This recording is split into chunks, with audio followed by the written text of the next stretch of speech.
Aqui nós temos uma questão que envolve a regra de 3 composta.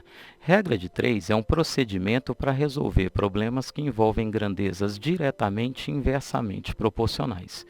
O primeiro passo é listar quais são as grandezas que aparecem dentro do seu problema. Aqui nós temos o número de pessoas, aí nós temos o número de horas trabalhadas por dia, e nós temos também o número de dias. Ele afirma que 6 pessoas trabalham 4 horas por dia em um período de 15 dias. 8 pessoas, trabalhando 6 horas por dia, farão o mesmo trabalho em um período X. Aqui eu tenho que escolher uma grandeza que nós chamamos de grandeza base. Normalmente, nós escolhemos número de pessoas, porque faz com que a análise se torne mais fácil. Então, essa grandeza que eu tenho aqui, ela vai ser chamada de grandeza base. A escolha da grandeza base, ela pode ser qualquer uma das grandezas, não é isso que influencia no problema.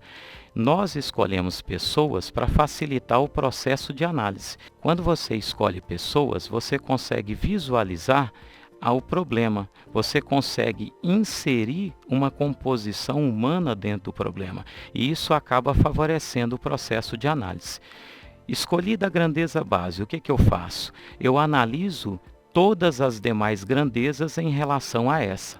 Então, eu vou pegar a grandeza base e horas de trabalho por dia, grandeza base e número de dias. Se você aumentar o número de pessoas que executam a tarefa, você não precisa que essas pessoas trabalhem 10 horas, 20 horas por dia. Quanto mais pessoas trabalham, menor é o tempo na execução do serviço. Então, o aumento desse número de pessoas faz com que o tempo seja diminuído. Eu tenho, então, um problema onde as grandezas são inversamente proporcionais. Se eu aumento o número de pessoas, o número de dias na execução do serviço também diminui. Quanto mais pessoas fazem o serviço, menor é o tempo de execução. Então, nós temos as grandezas inversamente proporcionais. O que diz a propriedade das grandezas diretamente e inversamente proporcionais?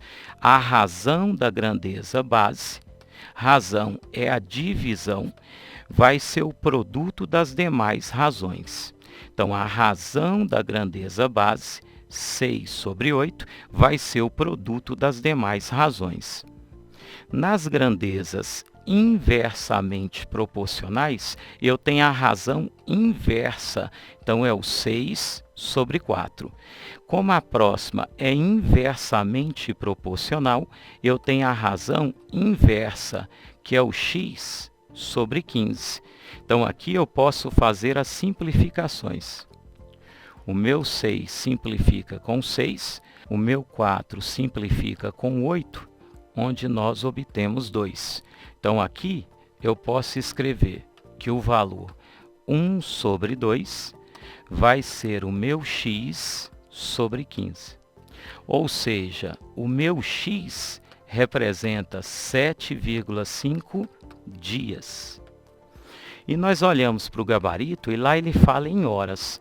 Só que essa questão ele pede, trabalhando 6 horas por dia, farão o mesmo trabalho em... Nós chegamos em 7,5 dias.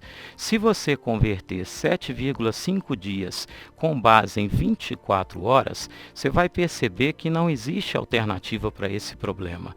A Mackenzie, quando ele fez a pergunta, ele queria dizer algo, mas ele não conseguiu escrever isso.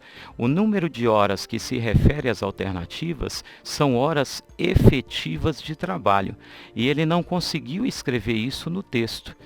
As horas efetivas de trabalho, quantas horas nós conseguimos determinar a cada dia de trabalho? 6. Mas eu tenho 7,5 dias. Então, o meu 7,5 dias multiplicado por 6 horas, nós chegamos em 45 horas. Só que essas são horas efetivas. Claro que você dificilmente no dia de prova iria perceber isso, porque o texto é falho. Não existe como você olhar para o texto e afirmar que ele perguntou as horas efetivas de trabalho, mas essa seria a resposta que a banca gostaria de obter. Alternativa B.